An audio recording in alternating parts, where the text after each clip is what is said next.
Hi friends, welcome back to my VBR Mathematics Learning channel. So today we will discuss science questions, some important questions, application level questions ಅಂತಾನೆ ಹೇಳ್ಬೋದು. So ನಿಮ್ಮ ಒಂದು upcoming CTET ಎಕ್ಸಾಮಲ್ಲಿ ಯಾವ ರೀತಿಯಾಗಿ ಕ್ವಶನ್ಸ್ನ ಕೇಳ್ತಾ ಹೋಗ್ತಾರೆ. ಇದು ನಾರ್ಮಲ್ TET ಎಕ್ಸಾಮ್ ಥರ ಇರಲ್ಲ, ಸ್ವಲ್ಪ ಡಿಫಿಕಲ್ಟಿ ಆಗಿರುತ್ತೆ. ಅಂತಂದರೆ ಅಪ್ಲಿಕೇಶನ್ ಲೆವೆಲ್ ಕ್ವಶನ್ಸ್ ಸ್ವಲ್ಪ ಜಾಸ್ತಿ ಇರುತ್ತೆ. ಹಾಗಾಗಿ ಇವತ್ತಿನ ಕ್ಲಾಸಲ್ಲಿ ಒಂದಷ್ಟು ಅಪ್ಲಿಕೇಶನ್ ಕ್ವಶನ್ಸ್ನ ನಾವು ಡಿಸ್ಕಸ್ ಮಾಡ್ತಾ ಹೋಗೋಣ. ಸೊ ಕ್ಲಾಸ್ನ ಸ್ಟಾರ್ಟ್ ಮಾಡೋಕ್ಕೂ ಮುಂಚೆ ಇನ್ನೂ ಯಾರ್ಯಾರು ನಮ್ಮ ಚಾನಲ್ನ ಸಬ್ಸ್ಕ್ರೈಬ್ ಆಗಿಲ್ಲ, ದಯವಿಟ್ಟು ಸಬ್ಸ್ಕ್ರೈಬ್ ಆಗಿ ಸಪೋರ್ಟ್ ಮಾಡಿ. ಹಾಗೆ ಇವತ್ತಿನ ವಿಡಿಯೋ ನಿಮಗೆ ಇಷ್ಟ ಆದರೆ ದಯವಿಟ್ಟು ಲೈಕ್ ಮಾಡಿ, ನಿಮ್ಮ ಫ್ರೆಂಡ್ಸ್ಗೂ ಕೂಡ ಶೇರ್ ಮಾಡಿ ಅಂತ ಹೇಳ್ತಾ ಕ್ಲಾಸ್ನ ಸ್ಟಾರ್ಟ್ ಮಾಡ್ತಾ ಇದ್ದೀನಿ. ಸೊ ಫಸ್ಟ್ ಕ್ವಶನ್ ಹೀಗಿದೆ: A student is ಸಬ್ಮರ್ಸ್ಡ್ in two identical glasses A and B, two metal balls X and Y of the same volume. X has 3 times the mass of Y. In which glass will the water level is rise higher ಅಂತ ಕೇಳಿದ್ದಾರೆ. So ಇಲ್ಲಿ ಕ್ವಶನ್ನ ಅರ್ಥ ಮಾಡ್ಕೊಳ್ಳಿ. Student ಏನು ಮಾಡ್ತಾನೆ, two metal ಬಾಲ್ಸ್ನ A and B same ಅಂದರೆ two identical glasses ಅಂತ ಅಂದರೆ ಸೇಮ್ ಅಮೌಂಟ್ ಆಫ್ ವಾಟರ್ನ ಇಡ್ಸೋವಂಥ ಎರಡು ಗ್ಲಾಸಸ್ನ ತಗೊಂಡಿದ್ದಾರೆ A and B ಅಂತ. So two metal balls X and Y ಅದರೊಳಗಡೆ ಸಬ್ಮರ್ಜ್ ಮಾಡ್ತಿದ್ದಾರೆ. ಓಕೆ, ಸೊ ಇಲ್ಲಿ ಏನಾಗ್ತಿದೆ, ಎಕ್ಸ್ ಅನ್ನೋದು ಮಾಸ್ನ ಕೊಟ್ಟಿದ್ದಾರೆ. ಇಲ್ಲಿ ಎಕ್ಸ್ ಮಾಸ್ ಬಂದು 3 times the mass of Y ಎಷ್ಟಿರುತ್ತೋ ಅದಕ್ಕಿಂತ 3 times ಜಾಸ್ತಿ ಇರುತ್ತೆ. ಯಾವುದು? ಎಕ್ಸ್. ಹಂಗಾದ್ರೆ ಇಲ್ಲಿ in which glass will the water level rises higher ಅಂತ ಕೇಳಿದ್ದಾರೆ. ಇಲ್ಲಿ ವಾಟರ್ ಲೆವೆಲ್ ಎರಡೂ ಗ್ಲಾಸ್ಗಳಿಗೂ ನೀವು ಮೆಟಲ್ ಬಾಲ್ಸ್ನ ಹಾಕಿದಾಗ ಯಾವ ಒಂದು ಗ್ಲಾಸಲ್ಲಿ ವಾಟರ್ ಲೆವೆಲ್ ಜಾಸ್ತಿ ಆಗುತ್ತೆ, ರೈಸ್ ಆಗುತ್ತೆ ಜಾಸ್ತಿ ಅಂತ ಕೇಳಿದ್ದಾರೆ. ಸೊ ಈ ಕ್ವಶನ್ ಬಂದು ನಿಮಗೆ ಆರ್ಕಿಮಿಡೀಸ್ ಪ್ರಿನ್ಸಿಪಲ್ ಮೇಲೆ ಕೇಳಿರುವಂಥ ಕ್ವಶನ್ ಆಗಿದೆ. So according to that Archimedes principle ಏನಾಗುತ್ತೆ, ನಾವು ಯಾವುದೇ ಒಂದು ಆಬ್ಜೆಕ್ಟ್ನ ಒಂದು ಫ್ಲೂಯಿಡಲ್ಲಿ ಸಬ್ಮರ್ಜ್ ಮಾಡಿದಾಗ ಏನಾಗುತ್ತೆ, ಒಂದು ಫ್ಲೂಯಿಡಲ್ಲಿ ಹಾಕಿದಾಗ ಏನಾಗುತ್ತೆ, ಅಷ್ಟೇ ಅಮೌಂಟ್ ಆಫ್ ವಾಟರ್ನ ಅದು ಡಿಸ್ಪ್ಲೇಸ್ ಮಾಡುತ್ತೆ. ಈಗ ಒಂದು ಸ್ಟೋನ್ ಅಥವಾ ಒಂದು ಮೆಟಲ್ ಬಾಲ್ನ ಒಂದು ಗ್ಲಾಸ್ ಒಳಗಡೆ ಹಾಕಿದಾಗ ಏನಾಗುತ್ತೆ, ಫುಲ್ ಇರುತ್ತೆ ವಾಟರ್ ಲೆವೆಲ್ ಅಂತ ಅಂದ್ಕೊಳ್ಳಿ. ಈ ರೀತಿಯಾಗಿರುತ್ತೆ. ಇದು ಒಂದು ಗ್ಲಾಸು. ಸೊ ಇದು ಏನಾಗುತ್ತೆ, ಇಲ್ಲಿ ಫುಲ್ಲು ಇಲ್ಲಿವರೆಗೂ ವಾಟರ್ ಇರುತ್ತೆ. ಸೊ ನೀವು ಯಾವುದೇ ಒಂದು ಸ್ಟೋನ್ ಅಥವಾ ಏನಾದರೂ ಒಂದು ಮೆಟಾಲಿಕ್ ಬಾಲ್ಸ್ನ ಇದ್ರೊಳಗಡೆ ಹಾಕಿದಾಗ with certain amount of mass ಇರುತ್ತೆ ಇದಕ್ಕೆ. ಸೊ ಹಾಕ್ದಾಗ ಏನಾಗುತ್ತೆ, ಇಲ್ಲಿ ವಾಟರ್ ಲೆವೆಲು ಇದು ಎಷ್ಟು ಕ್ವಾಂಟಿಟಿನ ಇಡಿಸುತ್ತೋ ಅಷ್ಟೇ ಕ್ವಾಂಟಿಟಿ ಆಫ್ ವಾಟರು ಕೂಡ ಇಲ್ಲಿ ಡಿಸ್ಪ್ಲೇಸ್ ಆಗುತ್ತೆ. ಇದು ಆರ್ಕಿಮಿಡೀಸ್ ಪ್ರಿನ್ಸಿಪಲ್ ಹೇಳಿರುವಂಥದ್ದು. ಓಕೆ, ಸೊ ಇಲ್ಲಿ ಕೇಳಿರುವಂಥದ್ದು ಯಾವ ಗ್ಲಾಸಲ್ಲಿ ವಾಟರ್ ಲೆವೆಲ್ ರೈಸ್ ಆಗುತ್ತೆ, ಜಾಸ್ತಿ ರೈಸ್ ಆಗುತ್ತೆ ಅಂತ ಕೇಳಿದ್ದಾರೆ. ಸೊ ಇಲ್ಲಿ ಕೇಳಿರುವಂಥದ್ದು ಯಾವುದೇ ರೀತಿ ಮಾಸ್ ಅಲ್ಲ, ವಾಲ್ಯೂಮ್ನ ಕೇಳಿದ್ದಾರೆ. ಇಲ್ಲಿ ಎರಡೂ ಕೂಡ ಸೇಮ್ ಅಮೌಂಟ್ ಆಫ್ ವಾಟರ್ನ ಇಡಿಸೋವಂಥ ಒಂದು ಬೀಕರ್ಗಳಾಗಿರೋದ್ರಿಂದ, ಗ್ಲಾಸಸ್ಗಳಾಗಿರೋದ್ರಿಂದ ಇಲ್ಲಿ ಎರಡಕ್ಕೂ ನೀವು ಯಾವುದೇ ಒಂದು ಸ್ಟೋನ್ನ ಹಾಕಿದಾಗ ಒಂದು ಸ್ಟೋನ್ದು ಮಾಸ್ ಜಾಸ್ತಿ ಇದೆ, but volume will be same volume ಅಂತ ಕೊಟ್ಟಿದ್ದಾರೆ. X and Y of the same volume. ಆಯಿತಾ, ಎರಡು ಕೂಡ ಸೇಮ್ ವಾಲ್ಯೂಮ್ ಇರುತ್ತೆ, ಬಟ್ ಅದು ಒಂದು ತೂಕ ಮಾಸ್ ಏನಿರುತ್ತೆ ಸ್ವಲ್ಪ ಡಿಫ್ರೆಂಟ್ ಇರುತ್ತೆ. ಒಂದು ಜಾಸ್ತಿ ಇರುತ್ತೆ, ಇನ್ನೊಂದು ಕಡಿಮೆ ಇರುತ್ತೆ. ಬಟ್ ವಾಲ್ಯೂಮ್ ಅಂತ ಹೇಳಿದಾಗ ಇದು ಎಷ್ಟು ಜಾಗನ ಇಡ್ಸ್ಕೊಳ್ಳುತ್ತೋ ಈ ಬೀಕರಲ್ಲಿ ಅಷ್ಟೇ ಅಮೌಂಟ್ ಆಫ್ ವಾಟರಲ್ಲಿ ಡಿಸ್ಪ್ಲೇಸ್ ಆಗುತ್ತೆ.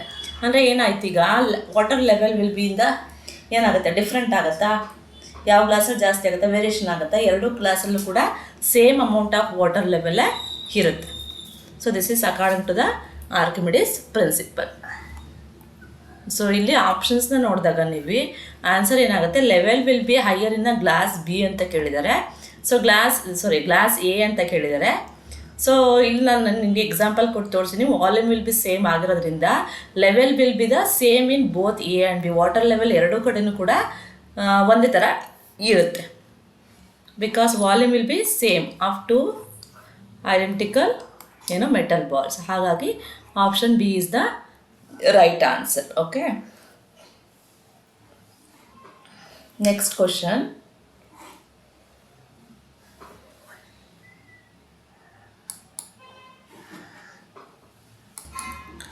ಸೊ ಸೆಕೆಂಡ್ ಕ್ವಶನ್ ಇಲ್ಲಿ 4 test tubes contain 4 test tubes ಇದೆ ABCD ಅಂತ. ಸೊ ಎ ಟೆಸ್ಟ್ ಟ್ಯೂಬಲ್ಲಿ ಏನಿದೆ, ಮಿಲ್ಕ್ ಇದೆ. ಬಿ ಟೆಸ್ಟ್ ಟ್ಯೂಬಲ್ಲಿ ಗ್ಲೂಕೋಸ್ ಇದೆ. C test tube contains calamine and ಡಿನಲ್ಲಿ ಆಮ್ಲ ಇದೆ. So what colour change occurs when red litmus ಪೇಪರ್ನ ಇಟ್ಸ್ ಡ್ರಾಪ್ಡ್ ಇಂಟು ಈಚ್. ಎಲ್ಲ ಒಂದು ಟೆಸ್ಟ್ ಟ್ಯೂಬಲ್ಲಿ ಹಾಕಿದಾಗ ರೆಡ್ ಲಿಟ್ಮಸ್ ಪೇಪರ್ದು ಕಲರ್ ಯಾವ ರೀತಿ ಚೇಂಜ್ ಆಗುತ್ತೆ ಅನ್ನೋದನ್ನು ನೀವು ಐಡೆಂಟಿಫೈ ಮಾಡಬೇಕು. ಸೊ ಅದಕ್ಕೂ ಮುಂಚೆ ಇಲ್ಲಿ ಏನವರು ಟೆಸ್ಟ್ ಟ್ಯೂಬ್ ಒಳಗಡೆ ಹಾಕಿದಾರೋ ಸಬ್ಸ್ಟೆನ್ಸಸ್ಸು ಅದರ ಒಂದು ನೇಚರ್, ಅದು ಅಸಿಡಿಕ್ಕಾ, ಬೇಸಿಕ್ಕಾ, ನ್ಯೂಟ್ರಲ್ ಅನ್ನೋದನ್ನು ನೀವು ತಿಳ್ಕೊಬೇಕಾಗತ್ತೆ. ಇನ್ ಕೇಸ್ ಅಸಿಡಿಕ್ ಆಗಿದ್ರೆ, ಸಪೋಸ್ ಅಸಿಡಿಕ್ ಆಗಿದ್ರೆ ರೆಡ್ ಇರೋದು ರೆಡ್ ಲಿಟ್ಮಸ್ ಆಗೇ ಇರುತ್ತೆ. ಬೇಸಿಕ್ ಇದ್ದರೆ ರೆಡ್ ಇರೋದು ಬ್ಲೂ ಆಗಿ ಕನ್ವರ್ಟ್ ಆಗುತ್ತೆ. ಹಾಗೆ ನ್ಯೂಟ್ರಲ್ ಇದ್ದರೆ, ನ್ಯೂಟ್ರಲ್ ಅಂದರೆ ಏನು ಕಲರ್ ಇರುತ್ತೋ ಸೇಮ್ ಕಲರೇ ಇರುತ್ತೆ. ಅದು ಬ್ಲೂ ಇದ್ದರೆ ಬ್ಲೂನೇ ಇರುತ್ತೆ, ರೆಡ್ ಇದ್ದರೆ ರೆಡ್ಡೇ ಇರುತ್ತೆ ನ್ಯೂಟ್ರಲ್ ಸೊಲ್ಯೂಷನ್ಸಲ್ಲಿ. ಇಲ್ಲಿ ಕೊಟ್ಟಿರೋಂಥ ಸಬ್ಸ್ಟೆನ್ಸಸ್ ಏನಿದೆ, ಮಿಲ್ಕ್ ಇದೆ. ಸೊ ಮಿಲ್ಕ್ ಏನಿದು, ಮಿಲ್ಕಲ್ಲಿ ಒಂದು ಆ್ಯಸಿಡ್ ಇರುತ್ತೆ. ಯಾವ ಆ್ಯಸಿಡ್ ಅಂದರೆ ಅದು ಲ್ಯಾಕ್ಟಿಕ್ ಆ್ಯಸಿಡ್ ಇರುತ್ತೆ. ಸೊ ಮಿಲ್ಕಲ್ಲಿ ಲ್ಯಾಕ್ಟಿಕ್ ಆ್ಯಸಿಡ್ ಇರುತ್ತೆ, ಹಾಗಾಗಿ ಇದು ಆ್ಯಸಿಡ್ ಆಗಿ ರಿಯಾಕ್ಟ್ ಮಾಡುತ್ತೆ. ಆ್ಯಸಿಡ್ ಆಗಿ ರಿಯಾಕ್ಟ್ ಮಾಡೋದ್ರಿಂದ ರೆಡ್ ಏನಾಗಿರುತ್ತೆ, ರೆಡ್. ಓಕೆ, ಮಿಲ್ಕ್ ಬಂದು ರೆಡ್ ಲಿಟ್ಮಸ್ ಪೇಪರ್ ರೆಡ್ ಆಗೇ ಇರುತ್ತೆ. ಸೊ ಬಿನಲ್ಲಿ ಗ್ಲೂಕೋಸ್ ಅಂತ ಕೊಟ್ಟಿದ್ದಾರೆ. ಗ್ಲೂಕೋಸ್ನ ನಾವು ನ್ಯೂಟ್ರಲ್ ಸೊಲ್ಯೂಷನ್ ಅಂತ ಹೇಳ್ತೀವಿ. ಇಲ್ಲಿ ನ್ಯೂಟ್ರಲ್ ಸೊಲ್ಯೂಷನ್ ಆಗಿರೋದ್ರಿಂದ ಇದು ಯಾವುದೇ ರೀತಿ ಆಸಿಡಿಕ್ ಅಥವಾ ಬೇಸಿಕ್ ಸಬ್ಸ್ಟೆನ್ಸಸ್ ಇರಲ್ಲ. ಹಾಗಾಗಿ ಬ್ಲೂ ಲಿಟ್ಮಸ್ ಇದ್ದರೆ ಬ್ಲೂ ಲಿಟ್ಮಸ್ ಇರುತ್ತೆ, ರೆಡ್ ಇದ್ದರೆ ರೆಡ್ಡೇ ಇರುತ್ತೆ. ಇಲ್ಲಿ ರೆಡ್ ಕೊಟ್ಟಿರೋದ್ರಿಂದ ಇದು ರೆಡ್ ಆಗೇ ಇರುತ್ತೆ. ಸೊ ಇದು ರೆಡ್ ಕಲರ್ ಆಗುತ್ತೆ. ಯಾವುದು ಮಿಲ್ಕ್ ರೆಡ್ ಇರುತ್ತೆ, ಆ್ಯಂಡ್ ದೆನ್ ಗ್ಲೂಕೋಸು ರೆಡ್ ಇರುತ್ತೆ. ಏನಕ್ಕೆ ಇಟ್ ಇಸ್ ನ್ಯೂಟ್ರಲ್. ಇದು ಆಸಿಡಿಕ್ ಇದ್ದರೆ ರೆಡ್ ಆಗೇ ಇರುತ್ತೆ. ಇನ್ ಕೇಸ್ ಬ್ಲೂ ಇದ್ದರೆ ಬ್ಲೂ ರೆಡ್ಡಾಗಿ ಕನ್ವರ್ಟ್ ಆಗುತ್ತೆ. ಬಟ್ ಇಲ್ಲಿ ರೆಡ್ ಕೊಟ್ಟಿರೋದ್ರಿಂದ ರೆಡ್ ಆಗೇ ಇರುತ್ತೆ. ಟೆಸ್ಟ್ ಟ್ಯೂಬ್ ಸಿನಲ್ಲಿ ಏನಿದೆ, ಕ್ಯಾಲಮಿನ್ ಇದೆ. ಸೊ ಕ್ಯಾಲಮಿನ್ ಇದು ಬೇಸಿಕ್ ಸೊಲ್ಯೂಷನ್ ಆಗಿರುತ್ತೆ, ಆಲ್ಕಲಿನ್ ಸೊಲ್ಯೂಷನ್ ಅಂತ ಹೇಳ್ತೀವಿ. ಸೊ ಹಾಗಾಗಿ ಇಲ್ಲಿ ರೆಡ್ ಇರೋದು ಬ್ಲೂ ಆಗಿ ಕನ್ವರ್ಟ್ ಆಗುತ್ತೆ. ಯಾವುದು, ಕ್ಯಾಲಮಿನ್. ರೆಡ್ ಇರೋದು ಬ್ಲೂ ಆಗಿ ಕನ್ವರ್ಟ್ ಆಗಿರುತ್ತೆ ಬೇಸಿಕ್ ಸೊಲ್ಯೂಷನ್ಸಲ್ಲಿ.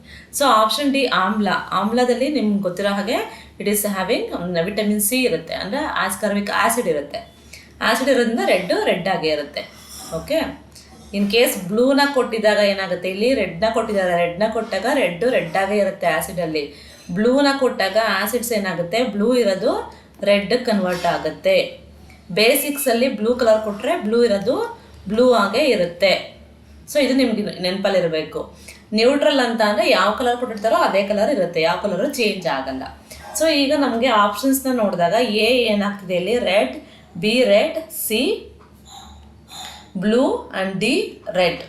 ಸೊ ಆಪ್ಷನ್ಸ್ನ ನೋಡಿ, A red, B red, then C blue and option D red. So option B is the right answer. So ಈ ರೀತಿ ನೀವು ಅನಲೈಸ್ ಮಾಡಿ ಆನ್ಸರ್ಸ್ನ ಹೇಳಬೇಕಾಗತ್ತೆ. So option B is the correct answer. I think you all are understood. First you should know the which are the acidic in nature, which are the basic in nature. So ಆ ಒಂದು concept ಕರೆಕ್ಟಾಗಿ ಗೊತ್ತಿದ್ರೆ ಈ ರೀತಿಯಾದಂಥ ಕ್ವಶನ್ಸ್ನ ಈಸಿಯಾಗಿ solve ಮಾಡ್ಬೋದು. Okay, so next one, why is cellulose rich food? Cellulose rich ಫುಡ್ನ ನಾವು considered a source of roughage for humans ಅಂತ ಹೇಳ್ತೀವಿ.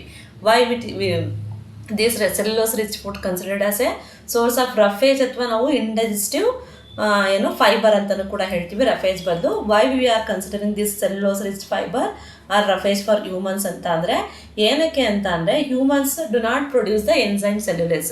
ಸೊ ನಮಗೆ ಡೈಜೆಸ್ಟ್ ಆಗಬೇಕು ಅಂತಂದರೆ ಎನ್ಸೈಮ್ಸ್ ಆರ್ ನೆಸೆಸರಿ. ಹಾಗಾಗಿ humans lack the enzymes necessary to digest the cellulose. That is option C is the right answer.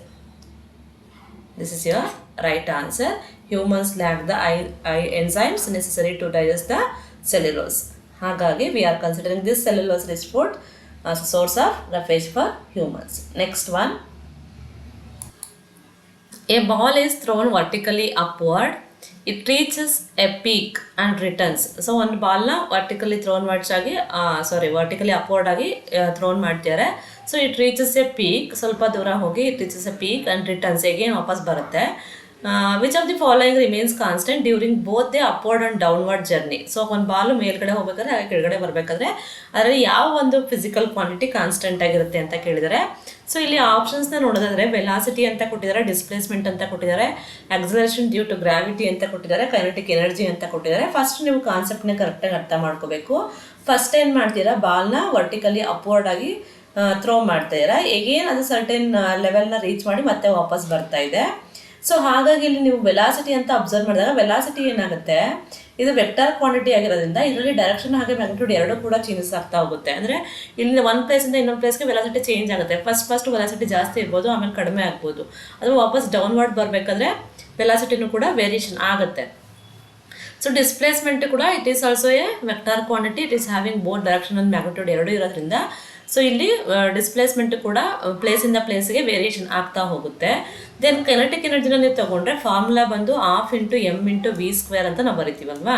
So we ಅಂದರೆ ಏನಿಲ್ಲಿ velocity again. So ಇದು depends upon velocity ಆಗಿರೋದ್ರಿಂದ ವೆಲಾಸಿಟಿನೂ ಕೂಡ ಒಂದು ಪ್ಲೇಸಿಂದ ಇನ್ನೊಂದು ಪ್ಲೇಸ್ಗೆ ಚೇಂಜ್ ಆಗುತ್ತೆ. ಸೊ ಯಾವ ರೀತಿ ಅಂತಂದರೆ ವೆಲಾಸಿಟಿ ಏನಾಗುತ್ತೆ, ಇಲ್ಲಿ ವೆನ್ ದ ಬಾಲ್ ಮೂವ್ಸ್ ಏನಾಗುತ್ತೆ, ಕಡಿಮೆ ಆಗ್ತಾ ಹೋಗುತ್ತೆ. ಸ್ಟಾರ್ಟಿಂಗಲ್ಲಿ ಸ್ವಲ್ಪ ಜಾಸ್ತಿ ಇರುತ್ತೆ, ಆಮೇಲೆ ನಿಧಾನ ಆಗುತ್ತೆ. ಇಲ್ಲಿ ಸ್ವಲ್ಪ ಜಾಸ್ತಿ ಇರುತ್ತೆ ವೆಲಾಸಿಟಿ, ಆಮೇಲೆ ಕಡಿಮೆ ಆಗುತ್ತೆ. ಸರ್ಟನ್ ಲೆವೆಲ್ನ ರೀಚ್ ಆದಾಗ ಇದು 0 ಆಗ್ಬೋದು. ಈಗೇನು ಡೌನ್ವರ್ಡ್ಗೆ ನೀವು ಮೂವ್ ಆಗಬೇಕಾದ್ರೆ ಏನಾಗುತ್ತೆ, ವೆಲಾಸಿಟಿ ಜಾಸ್ತಿ ಇರುತ್ತೆ, ಫಾಸ್ಟಾಗಿ ಬೀಳ್ತಾ ಇರುತ್ತೆ. ಈಗೇನು ಕಮ್ಸ್ ಟು ರೆಸ್ಟ್ ಪೊಸಿಷನಲ್ಲಿ ವೆಲಾಸಿಟಿ ಕಡಿಮೆ ಆಗ್ತಾ ಹೋಗುತ್ತೆ. ಹಾಗಾಗಿ ವೆಲಾಸಿಟಿ ಮತ್ತು ಡಿಸ್ಪ್ಲೇಸ್ಮೆಂಟ್ ಎರಡೂ ಕೂಡ ಒಂದು ಪ್ಲೇಸಿಂದ ಇನ್ನೊಂದು ಪ್ಲೇಸ್ಗೆ ವೇರಿಯೇಷನ್ ಆಗ್ತಾ ಹೋಗುತ್ತೆ. ಇಲ್ಲಿ ಕಾನ್ಸ್ಟೆಂಟ್ ಅಂತ ಕೇಳಿರೋದ್ರಿಂದ, ಕಾನ್ಸ್ಟೆಂಟ್ ಅಂತ ಅಂದರೆ acceleration due to gravity of the earth, that is 9.8 metre per second square ಅಂತ ನಾವೇನು ಬರಿತೀವಿ, it is always remains same. ನೀವು ಯಾವುದೇ ವರ್ಟಿಕಲ್ ಡೌನ್ವರ್ಡ್ ಆಗಿ ಬೀಳಬೇಕು ಅಂತಂದರೆ it should be same, that is 9.8 it is the constant value. So acceleration due to gravity ಏನಾಗುತ್ತೆ, ಇದು ಕಾನ್ಸ್ಟೆಂಟ್ ಆಗಿರುತ್ತೆ. So option C is the right answer. Next one,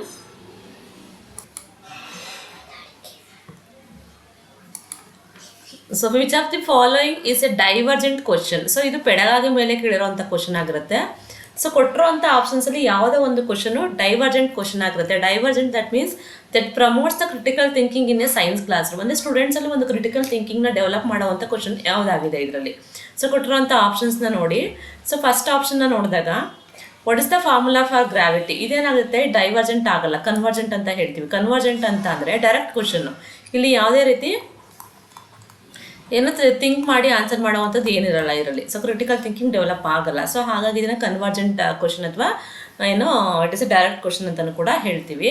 so ಇಲ್ಲಿ ಕೇಳಿರೋವಂಥದ್ದು divergent ಅಥವಾ that promotes the critical thinking in a science classroom ಅಂತ ಇದೆ.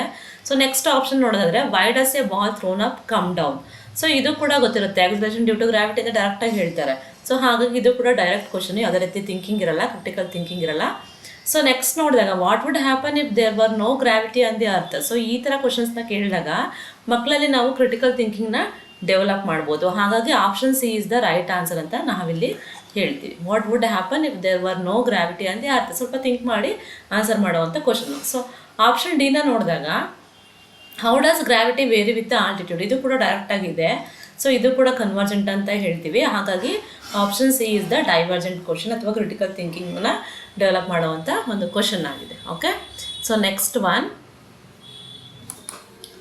A teacher wants students to discover the salt solubility can separate it from sand.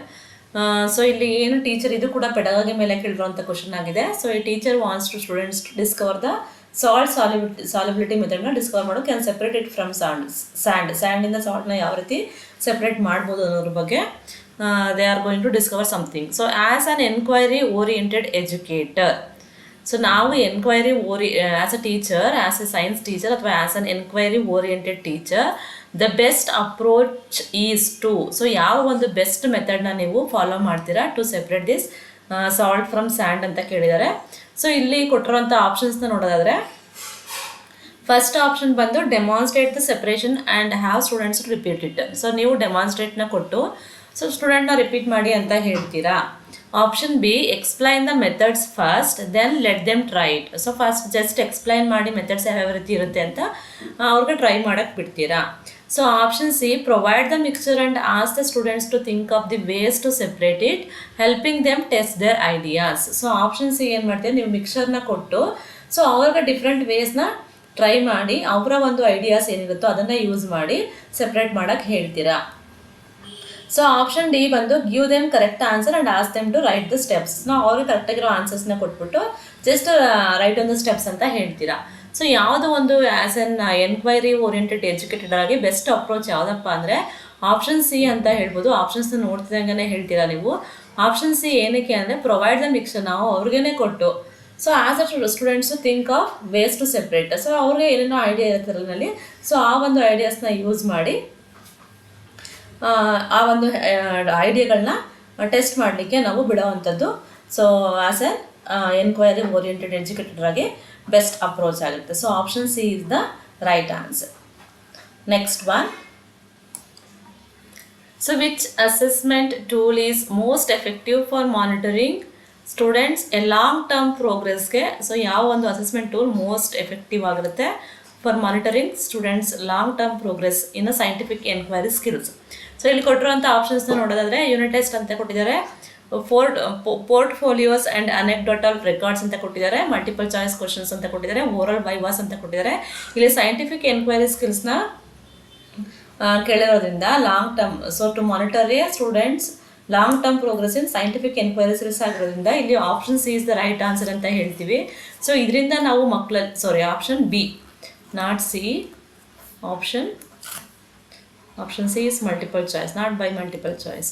So by portfolios and anecdotal records, ಈ ಒಂದು assessment ಟೂಲಿಂದ ನಾವು ಮಕ್ಕಳಲ್ಲಿ ಸ್ಟೂಡೆಂಟ್ಸಲ್ಲಿ we can monitor a long term progress in scientific enquiry skills. So ಇದೇನಾಗುತ್ತೆ, ಈ ಒಂದು records which are effective tools for continuous and comprehensive evaluation, okay, allowing teachers to monitors students progress in all over time. ಹಾಗಾಗಿ ನಾವು ಈ ಒಂದು records, ಈ ಒಂದು assessment ಟೂಲ್ನ ಮೋಸ್ಟ್ ಎಫೆಕ್ಟಿವ್ ಟೂಲ್ ಅಂತ ನಾವು ಹೇಳ್ತೀವಿ. ಇದರಿಂದ ನಾವು ಮಕ್ಕಳಲ್ಲಿ ಸೈಂಟಿಫಿಕ್ ಏನಿದೆ ಎನ್ಕ್ವೈರಿ ಸ್ಕಿಲ್ಸ್ ಏನಿದೆ ಅದನ್ನು ಕೂಡ long term, over the long ಟರ್ಮ್ವರೆಗೂ ನಾವು ಅವರಲ್ಲಿ ಕಂಟಿನ್ಯೂಸ್ ಆ್ಯಂಡ್ ಕಾಂಪ್ರಿಹೆನ್ಸಿವ್ ಎವ್ಯಾಲ್ಯೂಯೇಷನ್ನ ಮಾಡ್ತಾ ಹೋಗ್ಬೋದು. ಹಾಗಾಗಿ option B is the right answer. Next one, a teacher provides a mixture of sand and salt, asks the students to separate them. Teacher is providing sand and salt mixture of sand and salt for the students, ask them to separate them. Which response indicates a high level of scientific inquiry? So ಇಲ್ಲಿ ಕೊಟ್ಟಿರುವಂಥ ಆಪ್ಷನ್ಸಲ್ಲಿ ಯಾವ ಒಂದು response indicates A high level of scientific ಆಗಿ think ಮಾಡುವಂಥ ಒಂದು method ಯಾವುದಿದೆ ಇದರಲ್ಲಿ ಅನ್ನೋದನ್ನು ನೀವು ಫೈಂಡ್ ಔಟ್ ಮಾಡಬೇಕು. ಸೊ ಫಸ್ಟ್ ಆಪ್ಷನ್ನ ನೋಡಿದಾಗ, ಫಸ್ಟ್ ಆಪ್ಷನ್ ಬಂದು boiling the dry mixture until the sand burns ಅವೇ.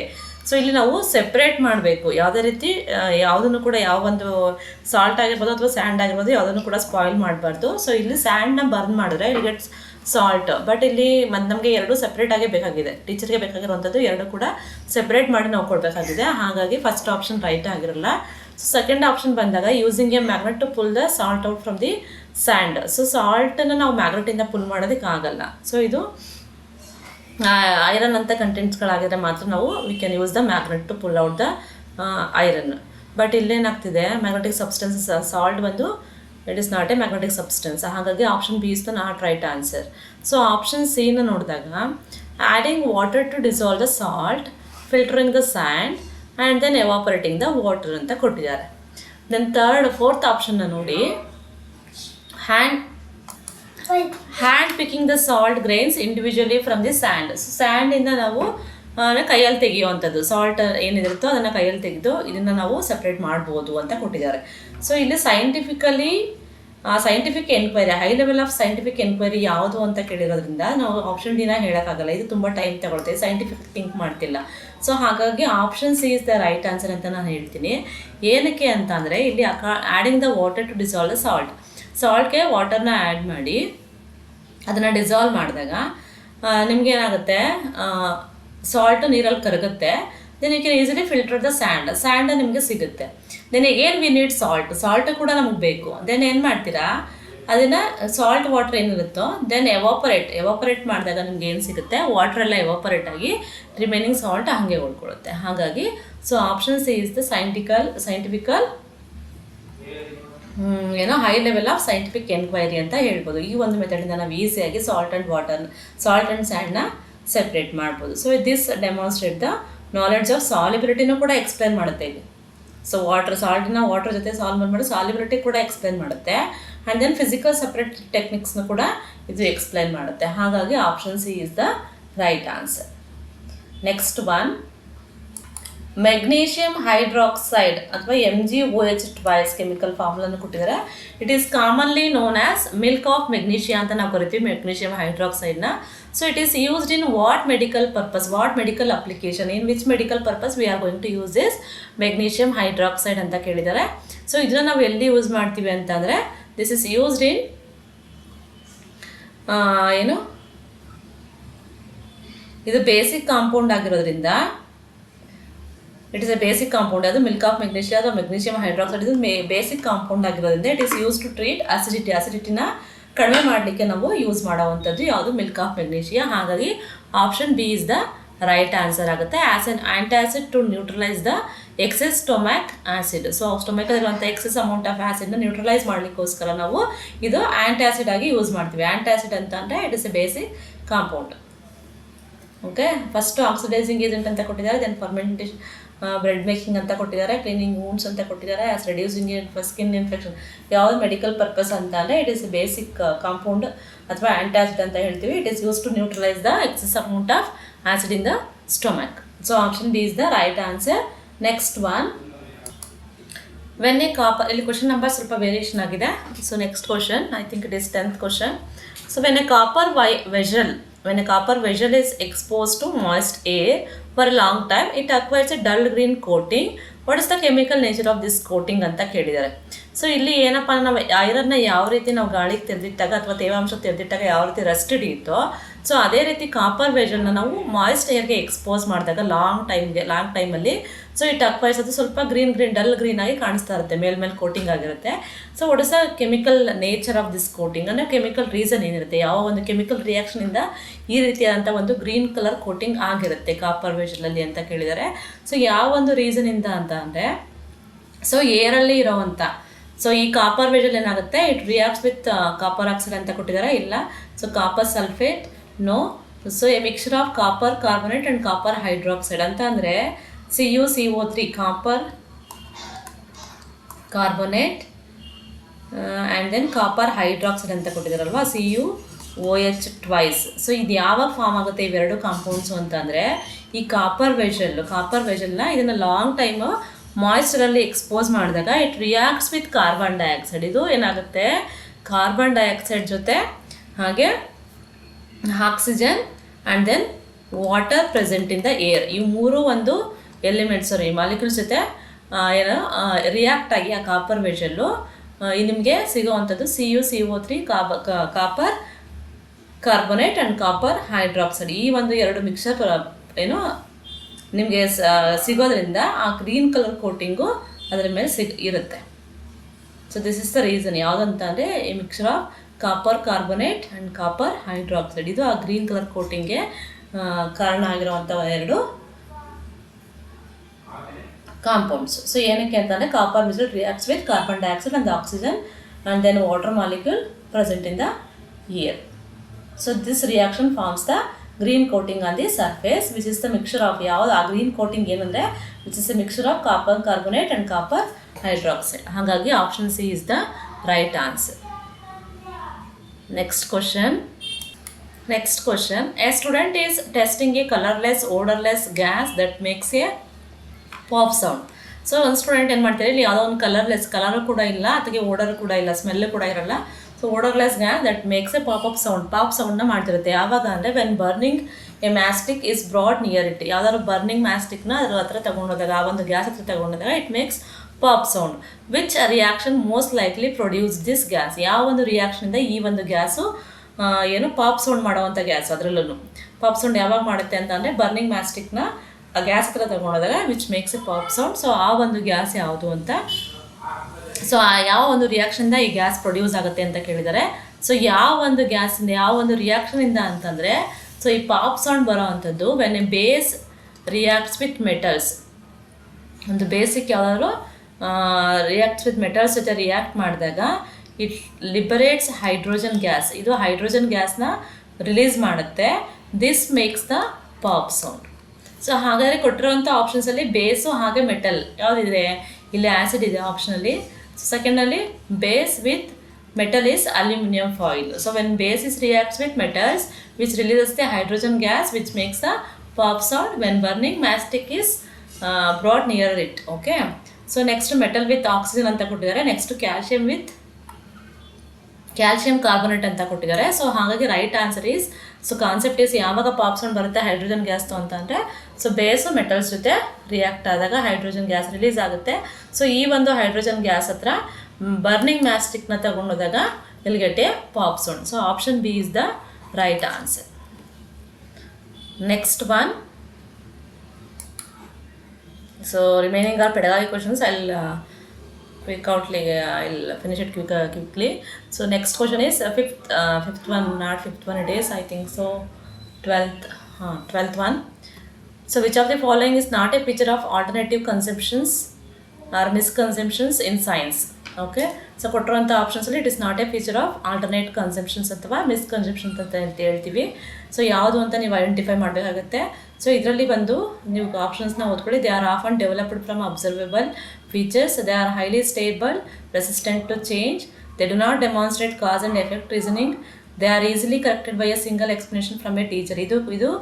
ಇದು ಮಿಸ್ಕನ್ಸಂಪ್ಷನ್ಸ್ ಆಗುತ್ತೆ ಅಥವಾ it is not a feature of alternate conceptions. ಯಾವುದು ಅಂತ ಅಂದರೆ option D is the right answer. Remaining are they are the features of alternate conceptions. They are easily corrected by a single explanation from a teacher. This is the it is not a feature of alternate consumptions. So next one, ಇದು assertion ಆಗಿ reasoning ಮೇಲೆ ಕೇಳಿರುವಂಥ question. So ಇದು ಕೂಡ ಪೆಡಾಗಿ ಮೇಲೆ ಬಂದಿರುವಂಥ question ಆಗಿರುತ್ತೆ. So assertion ಏನಿದೆ, reflective journals after a science experiment enhance understanding. Reason ಏನು ಕೊಟ್ಟಿದ್ದಾರೆ, reflection transforms produce procedural actions into abstract principles which is true. ಇದರಲ್ಲಿ ಯಾವುದು ಕರೆಕ್ಟು, ಅಸರ್ಷನ್ ಅಥವಾ ರೀಸನ್ ಯಾವುದು ಅಂತ ಕೇಳಿದ್ದಾರೆ. ಸೊ ಇಲ್ಲಿ ಆಪ್ಷನ್ಸ್ನ ನೋಡೋದಾದರೆ both A and R true. Assertion and reasons are true and R reason ಏನಿದೆ it is the correct explanation of A ಅಂತ, ಎರಡೂ ಕೂಡ ಕರೆಕ್ಟ್ ಅಂತ ಹೇಳಿದ್ದಾರೆ. ಸೊ ಆಪ್ಷನ್ ಬಿನ ನೋಡೋದಾದರೆ both A and R true but R is not correct explanation ಅಂತ ಕೊಟ್ಟಿದ್ದಾರೆ. ಎರಡೂ ಟ್ರೂನೇ but reason is not correct explanation ಅಂತ ಕೊಟ್ಟಿದ್ದಾರೆ for A. Option C A is true but R is false, assertion is true, reason is false ಅಂತ ಕೊಟ್ಟಿದ್ದಾರೆ. And D is A assertion is false and R is true, reason is true ಅಂತ ಕೊಟ್ಟಿದ್ದಾರೆ. So ಕೊಟ್ಟಿರೋಂಥ ಎರಡನ್ನೂ ಕೂಡ ನೀವು ಅಸರ್ಷನ್ನಾಗೆ reason ಎರಡನ್ನೂ ಕೂಡ ನೋಡಿದಾಗ ಇಲ್ಲಿ option A is the right answer ಅಂತ ನಾನು ಹೇಳ್ತೀನಿ. ಏನಕ್ಕೆ ಅಂತ ಅಂದರೆ so both A and assertion and reason ಏನು ಕೊಟ್ಟಿದ್ದಾರೆ ಎರಡೂ ಕೂಡ ಟ್ರೂ. ಸೊ ಇಲ್ಲಿ ರೀಸನ್ ಏನು ಕೊಟ್ಟಿದ್ದಾರೆ it is correct explanation for assertion. ಹಾಗಾಗಿ reflective practices help students internalise the why behind the how. So why how ಅಂತ ನಾವು ಏನು ಹೇಳ್ತೀವೋ ಸೊ ಇದು ಹಾಗಾಗಿ option A is the right for this one. Okay, reflection ಆಗಬೇಕು ವೈ ಏನಕ್ಕೆ how ಅನ್ನೋ ಥರ. Reflective journals after a science experiment enhance the understanding. So science experiment ಆದಮೇಲೆ ಅವ್ರಿಗೆ ಅಂಡರ್ಸ್ಟ್ಯಾಂಡ್ ಆಗಬೇಕು ವೈ ಏನಕ್ಕೆ ಈ ಥರ ಆಯಿತು, ಹೌ ಹೇಗಾಯಿತು ಅನ್ನೋದು ಬರುತ್ತಲ್ಲ. ಹಾಗಾಗಿ ರೀಸನ್ನು ಕೊಟ್ಟಿದ್ದಾರೆ, ಇದಕ್ಕೆ ಕರೆಕ್ಟಾಗಿರೋಂಥ ರೀಸನ್ನು ಕರೆಕ್ಟಾಗಿ ಎಕ್ಸ್ಪ್ಲನೇಷನ್ ಆಗಿರುತ್ತೆ ಅಸರ್ಷನ್ಗೆ. ಹಾಗಾಗಿ option A is the right answer. Next one, which of the following has the most scope for promoting art integrated learning in a science classroom. ಯಾವ ಒಂದು ಕೊಟ್ಟಿರುವಂಥ ಆಪ್ಷನ್ಸಲ್ಲಿ which one is having the most scope for promoting the art integrated learning in a science classroom ಅಂತ ಕೇಳಿದರೆ options ನೋಡೋದಾದರೆ reading a textbook chapter on the water cycle, no. Memorising the periodic table through a song, no. So ಇಲ್ಲಿ ಕೇಳಿರೋವಂಥದ್ದು art integrated ಲರ್ನಿಂಗ್ನ science class ಮೇಲೆ ಯಾವ ರೀತಿ promote ಮಾಡ್ತೀರಾ ಅಂತ. So option C, creating projects and portfolios that include sketches of local flora or fauna. And D, watching the silent film about the space. No, ಇಲ್ಲಿ option C ಏನಿದೆ this is the right answer. ಏನಕ್ಕೆ ಅಂತ ಅಂದರೆ portfolios and projects allow for a creative expression within a scientific context. ಹಾಗಾಗಿ option C is the right answer. Next one, so I think this is last one. Totally 14 questions we were discuss today. Next remaining ಇನ್ನೂ ಏನೇನಿದೆ maths ಮತ್ತು science related. So next ವೀಡಿಯೋಸಲ್ಲಿ ನಾವು ನೋಡ್ತಾ ಹೋಗೋಣ. So ಯಾವ ರೀತಿ ನಿಮ್ಮ ಒಂದು CTET ಎಕ್ಸಾಮಲ್ಲಿ ಕೇಳ್ಬೋದು ಅಂತ. ಇದು ನಾರ್ಮಲ್ TET ಥರ ಈಸಿಯಾಗಿರಲ್ಲ, ಸ್ವಲ್ಪ ಇನ್ನೂ ಈಸಿ ಕ್ವಶನ್ಸು ಇರುತ್ತೆ. ಸೊ ನೆಕ್ಸ್ಟ್ ವೀಡಿಯೋದಲ್ಲಿ ನಾನು ನಿಮಗೆ ಈಸಿ ಕ್ವಶನ್ಸು ತುಂಬ ರಿಪೀಟ್ ಆಗಿರುವಂಥ ಈಸಿ ಕ್ವಶನ್ಸು ಕೂಡ ನಿಮಗೆ ಹೇಳ್ತಾ ಹೋಗ್ತೀನಿ. ಈಸಿನೂ ಇರುತ್ತೆ, ಸ್ವಲ್ಪ ಡಿಫಿಕಲ್ಟಿ ಲೆವೆಲ್ನ ಸ್ವಲ್ಪ ಜಾಸ್ತಿ ಆ್ಯಡ್ ಮಾಡಿರ್ತಾರೆ. ಹಾಗಾಗಿ ಸ್ವಲ್ಪ ಜಾಸ್ತಿ ನೀವು ಎಫರ್ಟ್ ಹಾಕಬೇಕಾಗುತ್ತೆ CTETನ ಕ್ವಾಲಿಫೈ ಆಗಲಿಕ್ಕೆ. ಸೊ ಹಾಗಿದ್ರೆ ಇವತ್ತಿನ ವಿಡಿಯೋ ನಿಮಗೆ ಇಷ್ಟ ಆದರೆ ದಯವಿಟ್ಟು ಲೈಕ್ ಮಾಡಿ, ಹಾಗೆ ನಿಮ್ಮ ಫ್ರೆಂಡ್ಸ್ಗೂ ಕೂಡ ಶೇರ್ ಮಾಡಿ. ಜೊತೆಗೆ ಇನ್ನೂ ಯಾರು ನಮ್ಮ ಚಾನಲ್ ಸಬ್ಸ್ಕ್ರೈಬ್ ಆಗಿಲ್ಲ ದಯವಿಟ್ಟು ಸಬ್ಸ್ಕ್ರೈಬ್ ಆಗಿ ಅಂತ ಹೇಳ್ತಾ ಕ್ಲಾಸ್ನ ಮುಗಿಸ್ತಾ ಇದ್ದೀನಿ. Thank you.